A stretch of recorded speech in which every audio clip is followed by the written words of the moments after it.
Alam mo ba, kaibigan, na nasa Iglesia ni Cristo ang world record na the most people baptized in the world. At naitala nga yan ng Guinness Book World of Record noong September 7, 2019. Umabot lang naman ng 18,272 na katao ang sabay-sabay nilang binautismuhan sa syudad ng Di Victoria, Bukawi, Bulacan. At yan ay talagang kinamangha, hindi lamang dito sa ating bansa. Maging ang ibang bansa ay namangha dahil paano nga naman ito nagawa ng Iglesia ni Cristo na ganito karaming tao ang sabay-sabay na mababautismuhan.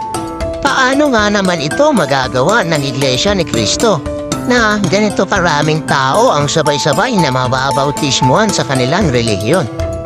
Alam naman ng karamihan na ang iglesia nito ay hamak lamang noong una at lagi pa nga itong minamaliit ng ibang relihiyon na sumulpot lamang di umano ito.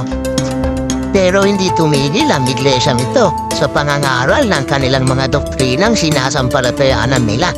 Kaya naman tila ang kanilang mabilis na pag-angat, pagdami at pagkunlad ay sumasalamin na talagang hindi maiiwawaksi na ang kanilang mga aral at itinuturo mula sa Biblia ay talagang napakagaganda na uunawaan ng mga tao.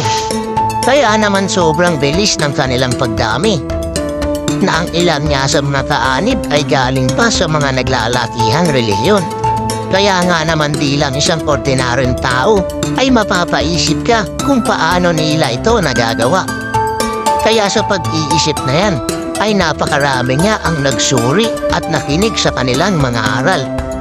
Kaya hindi nakapagtataka kung bakit nila nagagawa masungkit ang ganitong world record na sobrang dami talaga ng tao na kanilang mababautismuhan. Na kung tutusin ay kaya din naman ito ng ibang relihiyon.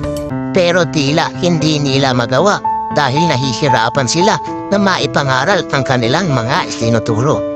Isa rin ang patunay na talagang sobrang sisipag ng mga ministro at manggagawa ng iglesyang ito na magturo. Samahan pa ng mga kaanib na sobrang sipag din mag-akay. Kaya naman talagang tila baga naabot ng iglesyang ito ang premyo na kanilang dapat makuha. Ang gawain ng iglesyang ito ay talagang kamangha-mangha at tila hindi kayang gayahin ng ibang relihiyon. Follow and subscribe for more video like this.